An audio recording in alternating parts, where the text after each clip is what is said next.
ว้าวเผลอว่าดังๆเนี่ยไม่ได้ยินหูไม่ดีไปเลยอ้าวแล้วว่าเหรอกินขนม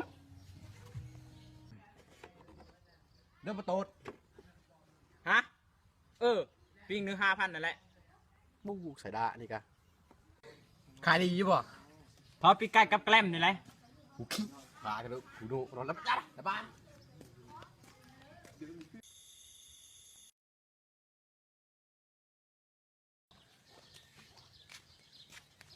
สบายดีบ้านเลยนี่นะขายปิ้งไก่ขายแกล้มขายยาสูบหูโน่ว่าหน่อยนะขายดีอยู่บ่ตับมันเตอมันตีนมันบ้าละถามเรื่องคลาดหนึ่งเดี๋ยวนี้นะ5,000โอ้แบบนี้ก็ย่อมตัวแล้วถามมันเรื่องคลาดหนึ่งชาวบ้านน้ำควายนะปิ้งควายถึงไม่ได้แหละโอ้ยบักอันนี้มันได้เลยเลยบักสัทธาเปนาจะเป็นบอสน้ำยาเนาะผานี่ไม่ขายนะ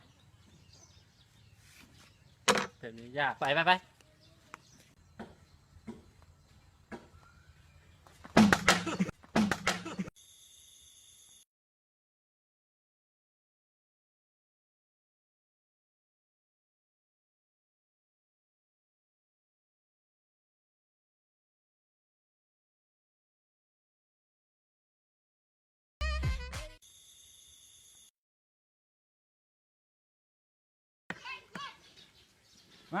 คนนะซื้อซอยเนี่ยอย่าสูบเลยบักชูบรถตีนแห่บ่มีได้บักชูบได้เนี่ยอย่าสูบอย่าสูบได้บ่คืนนี้มันเป็นเทนบ่